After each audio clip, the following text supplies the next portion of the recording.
ഇടയൻ. പച്ചയായ പുൽത്തകിടിയിൽ അവിടുന്ന് എനിക്ക് വിശ്രമമരുളുന്നു. പ്രശാന്തമായ ജലാശയത്തിലേക്ക് അവിടുന്ന് എന്നെ നയിക്കുന്നു. മരണത്തിൻ്റെ നിഴൽ വീണ താഴ്വരയിൽ കൂടിയാണ് ഞാൻ നടക്കുന്നതെങ്കിലും അവിടുന്ന് കൂടെയുള്ളതിനാൽ ഞാൻ ഭയപ്പെടുകയില്ല. അങ്ങയുടെ ഊന്നുവടിയും ദണ്ഡും എനിക്ക് ഉറപ്പേകുന്നു. 23-ാം സങ്കീർത്തനം. എത്ര കോടി മനുഷ്യരെ പ്രകാശിപ്പിച്ച ഒരു ഗീതമാണിത്. ആരെങ്കിലും അത് ഉരുവിടുമ്പോൾ ഒന്ന് കണ്ണും പൂട്ടിയിരിക്കുക. വൈകാതെ ഇടയൻ്റെ ഊന്നുവടിയുടെ ശബ്ദം നിങ്ങളുടെ ഇടനാഴിയിൽ മുഴങ്ങുന്നതായിട്ട് മനസ്സിലാകും. മരണനിഴൽ എന്ന പദം പ്രത്യേകം ശ്രദ്ധിക്കണം. യഥാർത്ഥമല്ലാത്തതാണ് നിഴൽ.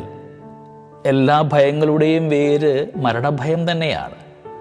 അത് രോഗമായാലും അപമാനമായാലും വിരഹമായാലും ഒക്കെ മരണഭീതിയുടെ പൊടിപ്പുകൾ മാത്രം. ഒറ്റയാണെന്നുള്ള തോന്നലാണ് ഏറ്റവും വലിയ ദുരന്തം. ഒരാൾ കൂട്ടുവരുന്നതാണ് ഏറ്റവും വലിയ സാന്ത്വനം. ആരോ ഒരാൾ കൂടെ വരുന്നുണ്ട്. പഴയ നിയമജനതയുടെ സഞ്ചാരം പോലെ പകൽ മേഘമായും രാത്രി അഗ്നിയായും കർത്താവ് അവർക്ക് കൂട്ടുപോയി. മാർഗരറ്റ് പവേഴ്സിൻ്റെ പാദമുദ്രകൾ എന്ന വിശ്വപ്രസിദ്ധമായ ഒരു ഗീതകം പോലെ. അതിൻ്റെ സാരം നമ്മൾക്കറിയാം. ഒരാൾ സ്വപ്നം കാണുകയാണ്. അഭ്രപാളിൽ എന്നതുപോലെ കഴിഞ്ഞ കാല സഞ്ചാരങ്ങൾ അയാൾക്ക് തെളിഞ്ഞു കിട്ടുന്നു. മണലിൽ അയാളോടൊപ്പം മറ്റൊരാളുടെ കാൽപാദങ്ങളുമുണ്ട്.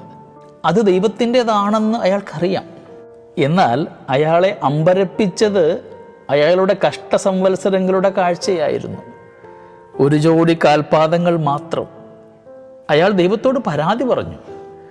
തനിച്ചാക്കിയിട്ട് അത്തരം കാലങ്ങളിൽ നീ എവിടെ പോയി? ദൈവം പുഞ്ചിരിച്ചു. നിന്റെ കാൽപാദങ്ങളാണ് കാണാതെ പോയത്. ആ കാലങ്ങളിൽ നടക്കുവാൻ പോലും അനുവദിക്കാതെ ഞാൻ നിന്നെ എൻ്റെ തോളിൽ ഉയർത്തി സഞ്ചരിക്കുകയായിരുന്നു. ശരിക്കും ആടിനെ പോലെ ഒരശു ജന്മം തന്നെയാണ് എൻ്റേത്. ഒന്ന് വേഗത്തിൽ സഞ്ചരിക്കുവാൻ പോലും ആകാതെ ഓരോരോ കൗതുകങ്ങളിൽ തങ്ങി കിതച്ചൊരു ജീവിതം. പുരുഷാരത്തെ കണ്ട് അവൻ അനുകമ്പ തോന്നി. അവർ ഇടയനില്ലാത്ത ആടുകളെ പോലെ ചിന്നിയും ചിതറിയും കണ്ടുവെന്ന് തിരുവചനത്തിൽ നാം വായിക്കുന്നുണ്ട്. അജ്ഞതയാണ് എൻ്റെ ബലഹീനത. അതുകൊണ്ട് തന്നെ ഓരോരോ കെണികളിലേക്കും ദുരന്തങ്ങളിലേക്കും ഞാൻ അറിയാതെ ഇറങ്ങിപ്പോവുകയാണ്. ഇടയനില്ലാത്ത ഒരു നിലനിൽപ്പ് ഏതാണ്ട് അസാധ്യം തന്നെയാണ്. ഈശോ ഓർമ്മിപ്പിക്കുന്നുണ്ട്, ഞാൻ ആടുകളുടെ വാതിലാകുന്നു. എന്നിലേക്ക് പ്രവേശിച്ചവൻ അകത്തേക്ക് പ്രവേശിച്ച് പുറത്തേക്ക് ചെല്ലുമ്പോൾ എന്നും മേച്ചിൽപ്പുറങ്ങളുണ്ടാകും. പച്ചയായ പുൽപ്പുറങ്ങളിലേക്ക് അവൻ എന്നെ നയിക്കുന്നു എന്ന തിരുവചനവുമായിട്ട് ചേർത്ത് വായിക്കണം. ഹരിതാഭമായ ഭാവനകളുടെ അഭാവമാണ് നമ്മുടെയൊക്കെ ജീവിതത്തെ ഊഷരമാക്കുന്നത്. ഒരു തരത്തിൽ പറഞ്ഞ സുദർശനത്തിൻ്റെ അഭാവം.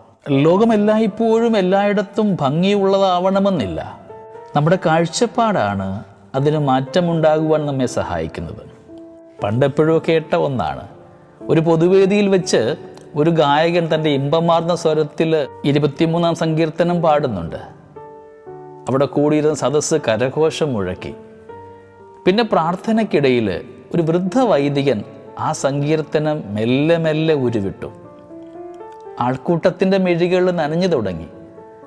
അന്തരീക്ഷത്തിന് വല്ലാത്ത കനമുണ്ടായി. അതിനിടയിൽ ആ ഗായകൻ തന്നോട് തന്നെ പറഞ്ഞത് എല്ലാവരും കേട്ടു: എനിക്ക് സങ്കീർത്തനം അറിയാം, അദ്ദേഹത്തിന് ഇടയനെയും. സ്നേഹമുള്ളവരെ, നമ്മൾ ഈ നോമ്പ് കാലത്തായിരിക്കുമ്പോൾ അധര വ്യായാമങ്ങൾ മാത്രം ചെയ്യുന്നവരുടെ ഗണത്തിലേക്ക് പെട്ടുപോവാതെ ഹൃദയത്തിൻ്റെ നിറവിൽ നല്ല ഇടയനായ മിശിഹായെ തിരിച്ചറിഞ്ഞുകൊണ്ട് ജീവിതക്രമങ്ങളിൽ ആ ഇടയ അനുഭവം നമുക്കുണ്ടാകുവാനായിട്ട്, നല്ല ഇടയൻ്റെ സ്നേഹാനുഭവം സ്വീകരിക്കുന്നവരാകുവാൻ നമ്മളെ ഓരോരുത്തരെയും രൂപപ്പെടുത്തണമേ എന്ന് നമുക്ക് നല്ല ദൈവത്തോട് പ്രാർത്ഥിക്കാം.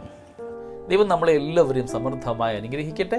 നമ്മുടെ കർത്താവ് ഈശോ മിശിഹായുടെ കൃപയും പിതാവായ ദൈവത്തിൻ്റെ സ്നേഹവും പരിശുദ്ധാത്മാവിൻ്റെ സഹവാസവും നമ്മളെല്ലാവരോടും കൂടെ ഉണ്ടായിരിക്കട്ടെ, ഇപ്പോഴും എപ്പോഴും എന്നേക്കും. ആമേൻ.